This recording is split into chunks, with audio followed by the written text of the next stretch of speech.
Amos Wilson had a lot to say about Western hegemony and the lengths to which elites go to maintain power.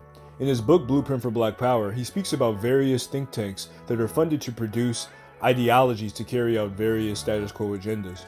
Amos Wilson's critique of Thomas Sowell centers around his perception of the many contrasting perspectives and ideologies that many black conservatives hold regards to the experiences and struggles of black Americans in a racially stratified society.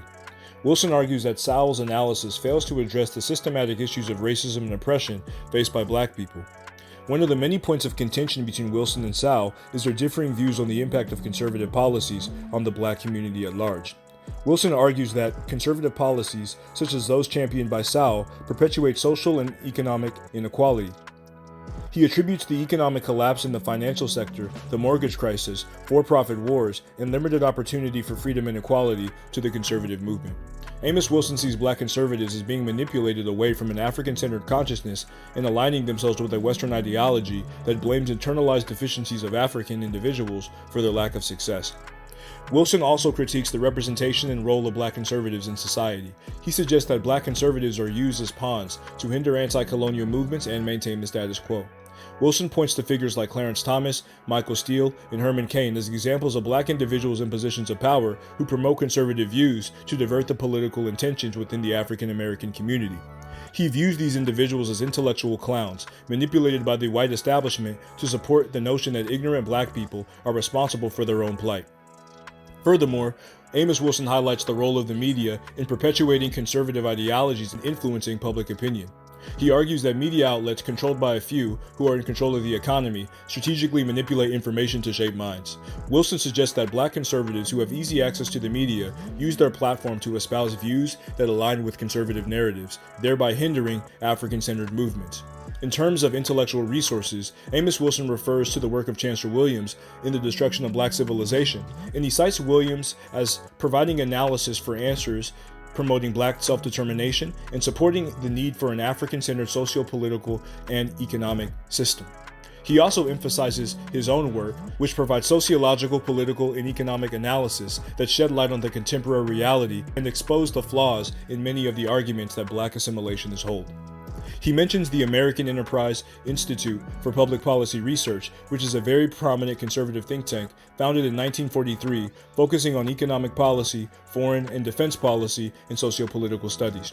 The Brookings Institute, founded in 1916 with an annual budget of $17 million and an endowment of $100 million. The Carnegie Endowment for International Peace, founded in 1910 with a $10 million gift from Andrew Carnegie, and running off of an $85 million endowment that is published in the Foreign Policy Journal since 1970.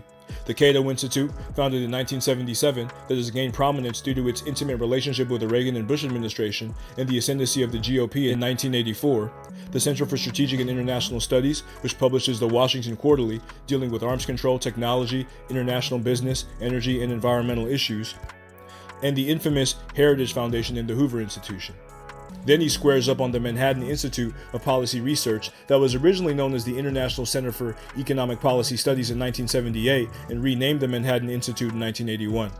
It funded controversial white nationalist affiliated authors such as George Wilder and Charles Murray, and produced the infamous bell curve text championed by racist ideologues who use it to argue for the inferiority of black people in relation to white people on the basis of very erroneous and flawed IQ data. Data that has been refuted by an innumerable amount of scholars such as Shamarka Keita, Joseph Graves, and Sheikh Anta Diop. Amos Wilson also refutes the comparison of African Americans to immigrant groups, and this is a very controversial thing today in light of all the ruckus from the fecal brain assimilationist. Dr. Wilson refutes the idea that financial literacy, willingness to work long hours, and the lack of engagement of intraracial economic solidarity is the origin of the depressed state of the black community. And this is largely due to the fact that most of the major economic characteristics, orientations, and capital funding techniques now attributed to the Asian immigrant model minority existed among black people at the turn of the 20th century. Usually at the third or fourth generation, the descendants of these immigrants will exhibit the same characteristics as those native-born. We already know that modern African Americans are about 5 to 6 generations separate from the illegal slave trade.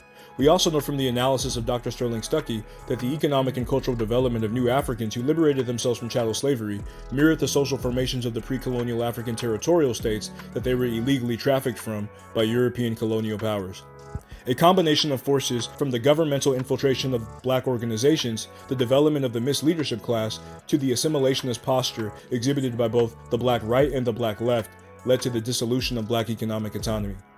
Even Sowell himself in his book Ethnic America articulates that the rapid economic progress of new immigrant groups to the United States relative to African Americans has little to nothing to do with inherent ethnic character, since the same patterns can be observed in all ethnic groups regardless of ethnicity.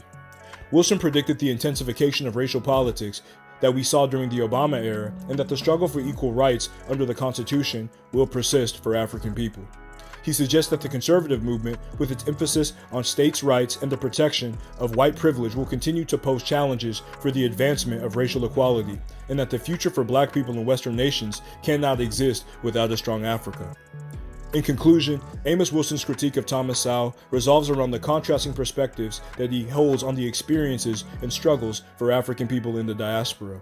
Wilson argues that Sowell's conservative views fail to address systematic racism and oppression and instead perpetuate social and economic inequality. He criticizes the role of black conservatives in diverting political intentions within the African community and highlights the manipulation of the media and the impacts of white think tanks in shaping public opinion. Amos Wilson advocated for the establishment of independent African economic structures that transcend the traditional left-right political paradigm. He believed that relying solely on the existing political and economic systems from the Western world would not lead to true empowerment for the black community. Wilson emphasized the importance of African-centered socio-cultural and political economic systems that would enable self-determination and collective uplift. By promoting the idea of an independent African economic structure, Wilson aimed to create a platform where black communities could shape their own economic destiny, free from the constraints and limitations imposed by mainstream Western political ideologies.